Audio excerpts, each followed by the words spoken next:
सनातन एकता ही इस देश का और विश्व का, विश्व शांति का सबसे बड़ा माध्यम है। भारत में हम तनातनी नहीं, सनातनी चाहते हैं।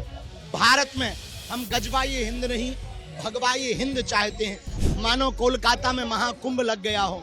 हम पूरे पश्चिम बंगाल और कोलकाता के वासियों पर, भारतवासियों को बहुत बहुत साधुवाद दे रहे हैं। जो आरोप में लगाता था वो सब सही सिद्ध हो रहे हैं कि धीरेन्द्र शास्त्री कोई संत बाबा महात्मा नहीं है। जहां जहां पे चुनाव आते हैं विधानसभाओं के, वहां वहां धीरेन्द्र शास्त्री जाते हैं। बिहार के चुनाव नतीजों के बाद अब पश्चिम बंगाल में चुनावी सरगर्मियां तेज हो गई हैं और पंडित धीरेन्द्र शास्त्री ने अब वहां पर जो सामूहिक गीता पाठ का आयोजन हुआ था उसमें वो शामिल हुए। लेकिन हम आपको बता दें कि पंडित धीरेन्द्र शास्त्री ने पहले ऐलान किया था कि पश्चिम बंगाल वो अब कथा करने नहीं जाएंगे जब तक मुख्यमंत्री ममता बनर्जी होंगी। इसके पीछे वजह दरअसल पंडित धीरेन्द्र शास्त्री को पश्चिम बंगाल में कथा का आयोजन करना था और इस कथा की अनुमति ममता बनर्जी के द्वारा नहीं दी गई। और इसी के बाद नाराज धीरेन्द्र शास्त्री ने ऐलान कर दिया कि अब वो ममता बनर्जी के मुख्यमंत्री पद से हटने के बाद ही पश्चिम बंगाल में कथा का आयोजन करेंगे। लेकिन उसके बाद सामूहिक गीता पाठ का आयोजन हुआ तो वहां पर पंडित धीरेन्द्र शास्त्री नजर आए और वहां पर उन्होंने ममता बनर्जी पर भी जमकर हमला बोला। लेकिन उसके बाद पंडित धीरेन्द्र शास्त्री अज्ञातवास पर चले गए और बताया जा रहा है कि वो एक किताब लिख रहे हैं जिसमें उनके जीवन और उनके गुरुजी के जीवन से जुड़े हुए कई पहलू शामिल होंगे। लेकिन अब सवाल इस बात को लेकर उठ रहा है कि क्या पश्चिम बंगाल में ममता बनर्जी के खिलाफ जिस हिंदुत्व के एजेंडे को लेकर बीजेपी चुनाव मैदान में जाती है, उस हिंदुत्व का एजेंडा एक चेहरा पंडित धीरेन्द्र शास्त्री का भी होगा। लेकिन पंडित धीरेन्द्र शास्त्री के पश्चिम बंगाल में अचानक से एक्टिव हो जाने और यात्रा निकाले जाने की संभावनाओं के बीच अब मध्य प्रदेश से पंडित धीरेन्द्र शास्त्री की यात्रा और उनके खिलाफ विरोध के सुर उठते हुए नजर आ रहे हैं। भीम आर्मी और आज़ाद जो समाज पार्टी है उसके नेता दामोदर यादव हमारे साथ मौजूद हैं, जो उनकी यात्रा और पंडित धीरेन्द्र शास्त्री के पश्चिम बंगाल में सक्रिय होने के पीछे का विरोध कर रहे हैं। दामोदर जी, पंडित धीरेन्द्र शास्त्री ने तो पहले ऐलान किया था कि वो वहाँ कथा नहीं करेंगे, कथा वो कर भी नहीं रहे, सामूहिक गीता पाठ के कार्यक्रम में वो भीड़ में शामिल हुए। लेकिन आपको क्या लग रहा है कि अब पश्चिम बंगाल में बीजेपी का चेहरा हो सकते हैं पंडित धीरेन्द्र शास्त्री? क्योंकि हम देखें यदि इससे पहले बाबा रामदेव भी एक चेहरा हुए थे यूपीए सरकार को उखाड़ने के लिए और बीजेपी को समर्थन देने के लिए। जी बिल्कुल अनुराग जी, धीरेन्द्र शास्त्री का अगर आप ट्रैक रिकॉर्ड देखेंगे पुराना, तो मैं इसीलिए जो आरोप में लगाता था वो सब सही सिद्ध हो रहे हैं कि धीरेन्द्र शास्त्री कोई संत बाबा महात्मा नहीं है। जहाँ जहाँ पे चुनाव आते हैं विधानसभाओं के, वहाँ वहाँ धीरेन्द्र शास्त्री जाते हैं। अगर आपको याद होगा तो हरियाणा के चुनाव में वो हरियाणा पहुँच गए थे कुछ दिन पहले कथा करने। जब बिहार में भी पहुँच के एक बड़ा माहौल उन्होंने हिंदुत्व का बनाने का काम किया था। फिर जब बिहार के चुनाव शुरू हुए तो उसी दौरान उन्होंने अपनी सनातन एकता यात्रा निकालने का काम किया। चूंकि ये सोशल मीडिया का इलेक्ट्रॉनिक मीडिया का युग है, तो कहीं भी आप कोई माहौल बनाओगे वो उसका असर पूरे देश के अंदर पड़ता है। तो चूंकि बिहार में नहीं कर सकते थे तो यात्रा बिहार के दूसरे राज्यों में करने के बाद वो उन्होंने हिंदुत्व का माहौल बनाया। अब वही प्रयास कर रहे हैं धीरेन्द्र शास्त्री के पश्चिम बंगाल में ममता बनर्जी को उखाड़ के फेंकने के लिए या भारतीय जनता पार्टी के एजेंट के रूप में धीरेन्द्र शास्त्री काम कर रहे हैं। जैसा आपके प्रस्तावना में मैंने सुना कि वो अब कहीं अज्ञातवास पे चले गए हैं, कोई किताब लिख रहे हैं।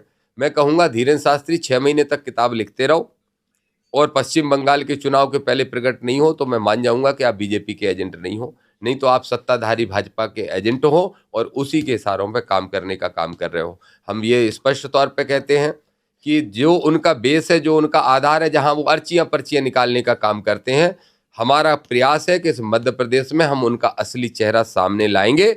और धीरेन्द्र शास्त्री को मैं कहूँगा, मेरे छोटे भाई जैसे हैं, 20 साल छोटे हैं, बुंदेलखंडी हैं, हम भी बुंदेलखंडी हैं, मैं उनसे कहूँगा कि अगर राजनीति में आना है तो एक बार कूद जाओ ना, योगी की तरह कूद जाओ। लेकिन योगी के डर के मारे नहीं कूद पा रहे। आप देखो सब जगह यात्राएं निकाल रहे हैं, सब जगह कथाएं कर रहे हैं, उत्तर प्रदेश नहीं जाते। उत्तर प्रदेश क्यों नहीं जाते? सनातन एकता यात्रा भी जब निकाल रहे थे तो दोनों राज्यों के मुख्यमंत्री और मंत्री उनके आगे पीछे घूम रहे थे। लेकिन जब उत्तर प्रदेश की सीमा शुरू हुई और 3 दिन तक यूपी में जब यात्रा चली तो एक भाजपा का बड़ा नेता नहीं गया। योगी तो गए ही नहीं, लेकिन एक भी भाजपा का बड़ा नेता नहीं गया। तो भाजपा के अंदर जो साधु संतों का कोटा है वो योगी ने पूरा घेर रखा है। लेकिन चूंकि फिर भी हिंदुत्व का एक चेहरा साधु संत के रूप में भाजपा को तैयार करना, ये भाजपा का पुराना ट्रैक रिकॉर्ड है, इसलिए धीरेन्द्र का इस्तेमाल हो रहा है। आप खुद कह रहे हो कि जो पंडित धीरेन्द्र शास्त्री की यात्रा थी उसमें बीजेपी के नेता, खासतौर पर यूपी से कोई नेता शामिल नहीं हुआ, तो आपको क्यों लगता है कि पश्चिम बंगाल में बीजेपी पंडित धीरेन्द्र शास्त्री के चेहरे को इस्तेमाल करेगी? इसलिए कि वहां पे वो हिंदुत्व कार्ड खेलना चाहती है। उत्तर प्रदेश में तो योगी के डर के मारे नहीं गए। योगी का अपना एक रुतबा है, जैसे रुतबा अमित शाह का है, नरेंद्र मोदी का, ऐसे योगी का एक अपना रुतबा है, पार्टी में दबदबा है। तो धीरेन्द्र शास्त्री वहां नहीं जा पाए और उनको सपोर्ट नहीं मिल पाया। लेकिन पश्चिम बंगाल के अंदर भारतीय जनता पार्टी पूरा चुनाव हिंदुत्व के आधार पर लड़ना चाहती है, और अगर हिंदुत्व के आधार पर लड़ना चाहती है तो इस समय जाति पाति की विदाई करने का नारा देने वाले धीरेन्द्र शास्त्री तब फिर मध्य प्रदेश से गायब है, जब रोज जाति के आधार पर घटनाएं हो रही हैं और एक जाति वर्ग का संघर्ष छिड़ा हुआ है। क्या धीरेन्द्र शास्त्री ने एक अपील की क्या? तब फिर गायब है। तो धीरेन्द्र शास्त्री इस समय देश के अंदर हिंदुत्व का एक बड़ा मुखौटा बन के तैयार हुए हैं, एक पार्टी के द्वारा तैयार किया गया है, इसीलिए उनका पूरा इस्तेमाल पश्चिम बंगाल में वो करने वाले हैं। वो यात्रा की अनुमति फिर मांगेंगे, देखिए होने वाला है, और यात्रा की अनुमति फिर नहीं देगी ममता बनर्जी जी, और नहीं देना चाहिए उनको। ना यात्रा की देना चाहिए, ना ऐसी कथाओं की देना चाहिए जो आडंबर पाखंड फैलाए, उसी को मुद्दा बना के ये आंदोलन भी वहां छिड़ने वाला है। तो वहां पे हिंदुत्व की आग लगाने के प्रयास में धीरेन्द्र शास्त्री हैं, और धीरेन्द्र शास्त्री का प्रयोग, उपयोग, इस्तेमाल सत्ताधारी दल कर रहा है। कहा जाता है कि धर्म का इस्तेमाल राजनीति में नहीं होना चाहिए, लेकिन गाए बगाए तो नजर आता है कि कई बड़े कार्यक्रम होते हैं और उसका नफा नुकसान भी आंका जाता है। पंडित धीरेन्द्र शास्त्री यदि कथावाचक हैं और यदि वो कथा करते हैं पश्चिम बंगाल में जाकर या कोई यात्रा निकालते हैं, तो इस पर भी ऐतराज क्यों? क्योंकि वो तो राजनीति से परे ही होगी ना यात्रा। बेहतर होगा कि वो चुनाव का समय जरूर देखा करें, टाइमिंग जरूर देखा करें। मैं तो धीरेन्द्र शास्त्री से कहता हूं कि अगर गैर संवैधानिक मांगों को लेके अगर आप नहीं निकलोगे, आप सारी संवैधानिक मांगों के तहत अगर यात्रा निकालते हो पश्चिम बंगाल में और चुनाव के बाद निकालते हो, मैं गारंटी देता हूं ममता बनर्जी परमिशन देंगी, मैं दिलाऊंगा। चलो, मेरे भी उनसे हाय हेलो होती है, मैं दिलाऊंगा ममता बनर्जी से परमिशन। लेकिन कार्यक्रम के बाद निकालो, ये चुनाव के बाद निकालो। चुनाव के ठीक पहले ही वहां जय श्री राम बोलने पहुंच गए और जय श्री राम को उपयोग की वस्तु बना लिया, टेरर का नारा बना दिया। जिस मर्यादा पुरुषोत्तम राम का हम आप सब सम्मान एक उस मर्यादा पुरुषोत्तम के रूप में करते थे, उनको राजनीति की वस्तु बना लिया, उपयोग की वस्तु बना लिया। तो धीरेन्द्र शास्त्री की जो टाइमिंग है कहीं भी कथा करने की, कोई भी आयोजन करने की, वो चुनाव से सीधा जुड़ती है। उससे सिद्ध होता है कि एक दल के इशारे पर धीरेन्द्र शास्त्री काम। लेकिन पश्चिम बंगाल में तो अभी चुनाव की तारीखों का ऐलान नहीं हुआ, उससे पहले कथा पढ़ने यदि धीरेन्द्र शास्त्री जाते हैं तो उनको अनुमति क्यों नहीं मिलना चाहिए? इसलिए नहीं मिलना चाहिए कि चुनाव का ऐलान तो निश्चित रूप से 2 महीने पहले होता है, आप भी जानते हैं। लेकिन 2 महीने आज से लगभग 4 महीने बाद चुनाव है।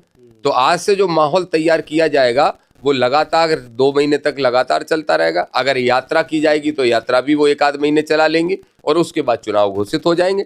तो हिंदुत्व का मामला पूरा ऐसा खौला के तैयार कर देंगे, उसको माहौल को गर्म कर देंगे, फिर चुनाव आ जाएगा, फिर हिंदुत्व के नाम पे वोट मांग लिया जाएगा। इसलिए किसी कीमत पर राजनीति के अंदर धर्म का कोई स्थान नहीं है, क्योंकि हिंदू धर्म तो यही सिखाता है ना कि आप सवाल पूछना बंद करो, सिर्फ आस्था के आधार पर स्वीकार करो। तो आस्था के ऊपर स्वीकार करना है, तो जब राजनीति के अंदर धार्मिक प्रवृत्ति के लोग आ जाएंगे तो फिर सवाल उनसे कैसे पूछा जाएगा?